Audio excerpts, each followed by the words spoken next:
بنورنا الدنيا وننشر في الفضاء أملا ونعلي عزم همتنا فمن طلب العلا وصل. بسم الله الرحمن الرحيم. الحمد لله رب العالمين والعاقبة للمتقين والصلاة والسلام على سيد الأنبياء والمرسلين سيدنا وحبيبنا وحبيب رب العالمين محمد وعلى آله وأصحابه ومن هدى بهديه إلى يوم الدين. باب ما جاء في صدقة الزرع والتمر والحبوب. یہ باب کھیتی، کھجور اور غلے کے صدقے اور اس کی زکوٰۃ کے بیان میں کہ غلوں پر کس طرح سے زکوٰۃ ادا کی جائے گی. وبه قال حدثنا قتيبة قال حدثنا عبد العزيز بن محمد عن عمرو بن يحيى المازني عن أبيه عن أبي سعيد الخدري رضي الله عنه وعنهم أجمعين أن النبي صلى الله عليه وسلم قال ليس فيما دون 5 زود صدقة وليس فيما دون 5 أواق صدقة وليس فيما دون 5 أوسق صدقة. اس حدیث کے رجال پہلے ہے قتیبہ بن سعید الثقفی، ان کی کنیت ہے ابو الرجاء البغلانی، ثقہ اور ثبت راوی ہے. دوسرے راوی ہے عبد العزیز بن محمد الدراوردی المدنی، صدوق راوی. تیسرے راوی ہے عمرو بن یحییٰ المازنی المدنی، یہ بھی ثقہ راوی ہے. چوتھے راوی ہے ابوہ، اسے مراد یحییٰ ابن عمارہ، یحییٰ ابن عمارہ الانصاری المدنی، یہ بھی ثقہ راوی ہے. اور پانچویں راوی مشہور صحابی رسول صلی اللہ علیہ وسلم سیدنا حضرت ابو سعید خدری رضی اللہ تعالیٰ عنہ. ان کا اصل نام سعد ابن مالک ابن سنان ہے، لیکن آپ ابو سعید خدری سے مشہور ہو گئے. جیسے حضرت ابو ہریرہ سے مشہور ہوئے، حضرت ابو الدرداء سے مشہور ہوئے، ایسے ہی حضرت ابو سعید خدری بھی اسی سے مشہور ہوئے. ان کا نام عام طور پر لوگوں کو معلوم نہیں ہوتا. ان کا نام ہے سعد بن مالک ابن سنان، سعد ابن مالک ابن سنان الانصاری. لطائف اسناد، اس حدیث میں جو لطائف پائے جاتے ہیں سند میں کہ یہ خماسیات مصنف کے ایسی حدیث ہے جو 5 واسطے سے رسول اللہ صلی اللہ علیہ وسلم تک پہنچتی ہے. دوسرا لطیف اسناد، اس کے تمام رجال صحیح ہیں. حیثیت کے لیے آپ نے یہ بیان کیا کہ 5 اواق کا ہونا ضروری ہے. ہمارے زمانے کے اعتبار سے تقریباً 575 کلو گرام جو ہوتا ہے وہ 5 اواق بنتا ہے. 575 کلو گرام یعنی 650 کلو جس کو ہم کہہ سکتے ہیں. اس کا مطلب یہ ہے کہ زکوٰۃ اس وقت فرض ہوتی ہے جب آدمی کی کھیت میں سے جو مال نکلے وہ تقریباً 650 کلو گرام ہو. اگر 650 کلو گرام سے کم ہے تو اس میں زکوٰۃ نہیں. ایک بات. دوسری بات، وہ پورے کے پورے طور پر بارش کے پانی سے اگا ہو. اس کے لیے بورنگ کرنے کی، نہر سے پانی لانے کی یہ ساری زحمتیں اٹھانی نہ پڑی ہو، تب جا کر اس میں عشر آتا ہے. اور اگر وہ ساری چیزیں کرنی پڑی جیسا کہ ہمارے زمانے میں عام طور پر کی جاتی ہے تو پھر اس پر عشر نہیں آتا ہے، اس پر دوسرا حکم جاری ہوتا ہے جس کو آگے بیان کیا جائے گا. تو فرماتے ہیں وَلَيْسَ فِيمَا دُونَ 5 أَوَاقٍ صَدَقَةٌ، اور 5 اواق سے کم پر صدقہ نہیں ہے. اسی طرح سے فرمایا وَلَيْسَ فِيمَا دُونَ 5 أَوْسُقٍ، اور 5 وسق سے کم پر صدقہ نہیں ہے. یہ سبزی کی زکوٰۃ کو بیان کیا جا رہا ہے. اوسق یہ جمع قلت ہے وسق کی، جیسے فلسن کی جمع افلس آتی ہے، کا اٹھائی جانے والی چیز کو وسق کہا جاتا ہے. تو آپ صلی اللہ علیہ وسلم فرماتے ہیں کہ 5 وسق. اب ایک وسق کتنے کا ہوتا ہے؟ تو فرماتے ہیں کہ ایک وسق کی مقدار ہوتی ہے تقریباً 60 سا کا ایک وسق ہوتا ہے. تو اس طریقے سے گویا کہ آپ صلی اللہ علیہ وسلم یہ فرما رہے ہیں کہ 300 سا اگر غلہ ہوتا ہے تو اس پر زکوٰۃ فرض ہوگی، اور 1 سا جو ہوتا ہے وہ تقریباً 3.5 کلو کا ہوتا ہے. اور اس زمانے میں اس کے بارے میں بیان کرتے ہیں کہ 3 کلو اور 261 گرام تقریباً بنتا ہے ایک سا۔ اس اعتبار سے 5 وسق کو اگر کلو میں تقسیم کیا جائے تو یہ بنتا ہے 976 کلو احناف کے مسلک کے مطابق، اور ائمہ ثلاثہ کے مسلک کے مطابق 651 کلو اس حدیث کا درجہ۔ یہ حدیث متفق علیہ ہے، یعنی امام بخاری اور امام مسلم دونوں کا اس حدیث کی صحت پر اتفاق ہے، اور دونوں نے اپنی کتابوں میں اس کی تخریج کی ہے۔ تخریج حدیث، اس حدیث کی تخریج تقریباً تمام ہی محدثین نے اپنی کتابوں میں کی ہے۔ امام بخاری، امام مسلم، امام ابو داؤد، امام نسائی، امام احمد بن حنبل، امام مالک، امام دارمی، امام ابن خزیمہ، امام ابن حبان، امام ابو نعیم نے اپنے مستخرج میں، امام طیالسی نے اپنے مسند میں، حمیدی نے اپنی مسند میں، ابن ابی شیبہ نے مصنف میں، ابن الجارود نے اپنی کتاب المنتقى میں، ابو یعلا نے مسند ابی یعلا میں، اور امام طحاوی نے شرح معانی الآثار میں، امام طبرانی نے المعجم الاوسط میں، اور امام بیہقی نے السنن الکبریٰ میں۔ اس حدیث سے مستفاد فوائد، کون کون سی چیزیں اس حدیث سے مستفاد ہیں؟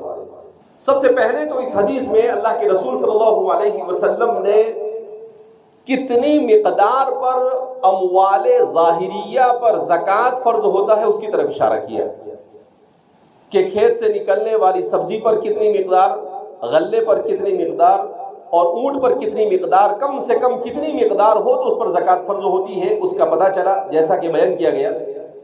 دوسرے نمبر پر آپ صلی اللہ علیہ وسلم نے اس بات کی طرف اشارہ کیا کہ اسلام ہر مال پر زکوٰۃ کو فرض نہیں کرتا ہے، بلکہ ایک متعین مقدار میں جب مال آدمی کے پاس ہو جائے اور وہ کثیر کے حکم میں داخل ہو جائے تب جا کر اسلام زکوٰۃ کو فرض کرتا ہے، تاکہ نکالنے والے پر کسی قسم کا بار اور بوجھ محسوس نہ ہو۔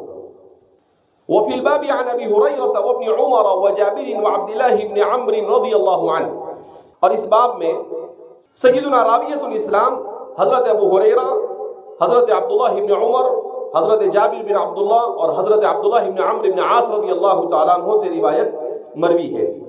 حضرت ابو ہریرہ کی روایت کو امام احمد نے اپنے مسند میں جگہ دی ہے، اور حضرت عبداللہ بن عمر رضی اللہ تعالیٰ عنہ کی روایت کو بھی امام احمد نے اپنی کتاب میں جگہ دی ہے۔ حدیث جابر بن عبداللہ کو امام مسلم نے اپنی کتاب میں جگہ دی ہے، اور عبداللہ بن عمرو بن عاص کی روایت کو امام دارقطنی نے اپنی کتاب سنن دارقطنی کے اندر میں جگہ دی ہے۔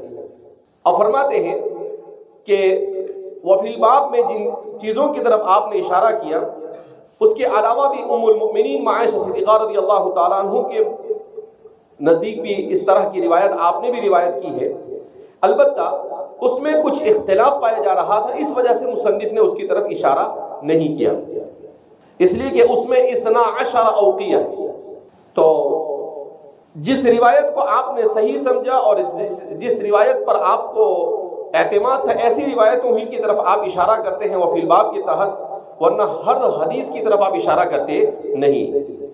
وبه قال حدثنا محمد بن بشار قال حدثنا عبد الرحمن بن مهدي قال حدثنا سفيان وشعبة ومالك بن أنس عن عمرو بن يحيى عن أبيه عن أبي سعيد الخدري رضي الله عنه وعنهم أجمعين عن النبي صلى الله عليه وسلم نحو حديث عبد العزيز عن عمرو بن يحيى۔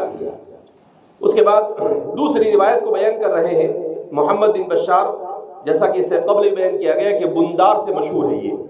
عبد الرحمن بن مہدی بڑے جلیل القدر محدث گزرے ہیں، ثقہ اور ثبت راوی ہے، امام و حجت سے ان کو یاد کیا جاتا ہے۔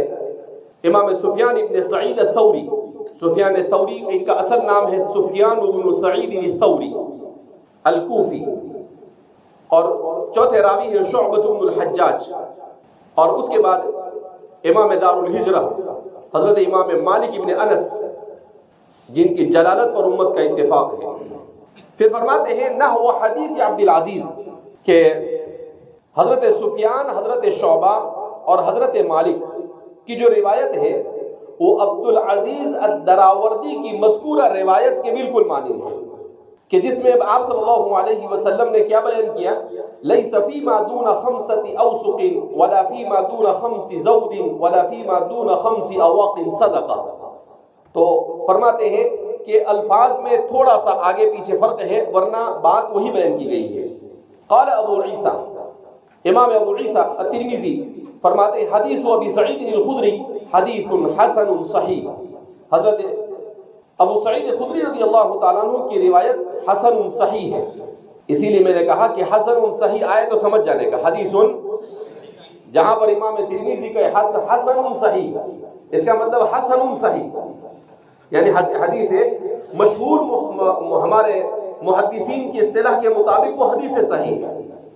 وقد روی من غیر وجہ عنہ، اور حضرت ابو سعید خدری رضی اللہ تعالیٰ عنہ سے اس کے علاوہ بھی اور بہت سارے طرق یعنی طرق کثیرہ سے اس روایت کو نقل کیا گیا ہے. بہرحال اور بھی بہت سارے طرق سے اس کو ذکر کیا گیا ہے. فرماتے ہیں عمرو بن یحییٰ بن عمارہ عن ابیہ، جیسا کہ مصنف نے اپنی کتاب میں جگہ دی ہے اس کو بھی. اور دوسرا ہے محمد بن عبداللہ بن عبد الرحمن بن ابی صعصع عن ابیہ، امام بخاری نے اس کے ساتھ ذکر کیا ہے. اور عباد ابن تمیم نے، امام نسائی نے عباد ابن تمیم والی روایت کو جگہ دی ہے، اور ابو البختری نے کی روایت کو بھی امام نسائی نے جگہ دی ہے.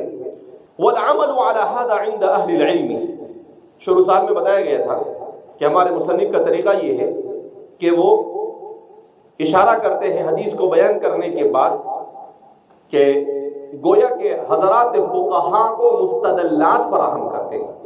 حضرات فقہاء کو کیا فراہم کرتے ہیں؟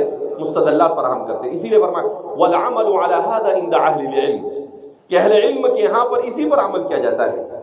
الیس فیما دون خمسۃ اوسق صدقہ، چونکہ آپ باب ما جاء فی صدقۃ الزرع والتمر والحبوب کو بیان کر رہے ہیں، اس لیے آپ بیان کر رہے ہیں کہ 5 وسق سے کم کے اوپر صدقہ نہیں ہے.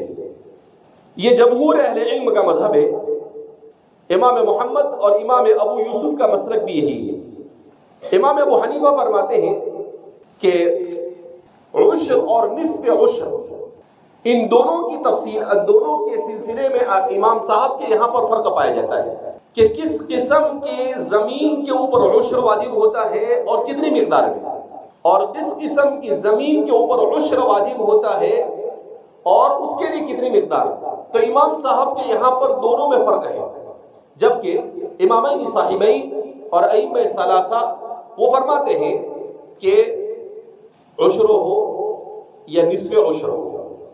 میں نے جیسا آپ کو اشارہ کیا اس سے پہلے ہی کہ اگر پورا بارش کے پانی سے سیراب کر کر نکالا جائے تو عشر ہوتا ہے، اور اگر اس میں بورنگ وغیرہ کا پانی استعمال کرنا پڑے، نہر کا یا ندی کا پانی کھینچ کر لانا پڑے، تو اس صورت میں نصف عشر ہوتا ہے، یعنی 20واں حصہ. تو اس میں جو 20واں حصہ ہوتا ہے، امام صاحب ان دونوں میں تفصیل بیان کرتے ہیں، جس کو آئندہ کل بیان کیا جائے گا.